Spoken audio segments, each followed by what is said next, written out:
Hi friends, నమస్తే. మనందరం ఈరోజు త్యాగరాజు గురించి తెలిసిన వాళ్ళు ఎవరూ లేరు. ఎందుకంటే రేపు జనవరి 26 నుండి 30వ తారీఖు వరకు ప్రతి సంవత్సరం కూడా త్యాగరాజస్వామి ఆరాధనోత్సవాలు జరుగుతాయండి. ఎందుకంటే సంగీత సామ్రాజ్యానికి రారాజు ఆయన త్యాగరాజస్వామి దైవాంశ సంభూతుడు. తమిళనాడు తంజావూరు జిల్లా తిరువారూరులో జన్మించిన త్యాగయ్య వంశస్థులు కూడా తెలుగువారే. తనయుడి రాగకాంక్షకు ముచ్చటపడి తండ్రి రామబ్రహ్మం బాలత్యాగయ్యను సొంటి వెంకటరమణయ్య అనే సంగీత విద్వాంసుడి దగ్గర చేర్చాడు. ఆయన వద్ద శిష్యరికం చేస్తూ త్యాగయ్య ఒకసారి సంగీత సభలో దొరకునా ఇటువంటి సేవ అంటూ ఆలపించాడు. త్యాగయ్య ఆ సంగీత సాహిత్య ప్రజ్ఞకు గురువర్యులే పులకించి దొరకునా ఇటువంటి శిష్యుడు అని ఆనంద భాష్పాలు రాల్చారట. త్యాగయ్యకి ఊహ తెలిసినప్పటి నుండి ఉదర పోషణార్థం తాపత్రయపడటం అనేది నచ్చేదే కాదు. ఆయన పూర్వీకులు రాజుల్ని ఆశ్రయించి జీవనోపాధి కల్పించుకున్నవారే, కానీ ఈయనకది సరిపడేది కాదంట.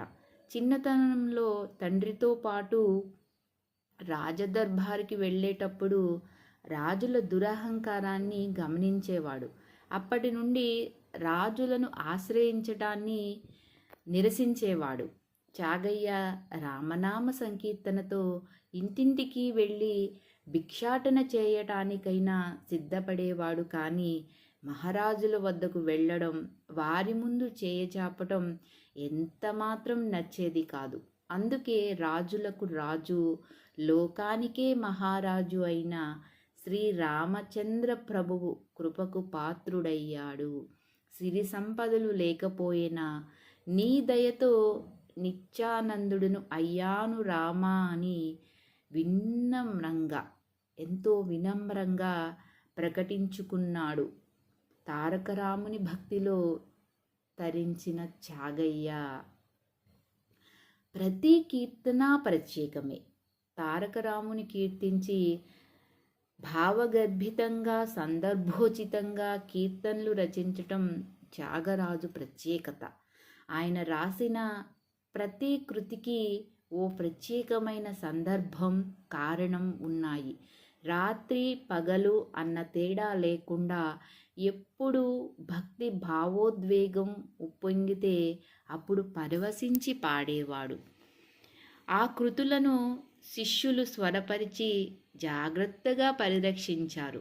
తొలుత రచించిన నమో నమో రాఘవ అని ఇంట్లో గోడ మీద రాసిన కీర్తన నుంచి కడపటి కీర్తన పరమాత్ముడు వెలిగే అని కృతి వరకు త్యాగయ్య అనుభవించిన భావపారవస్యమే గేయ సృష్టికి ఆధారం.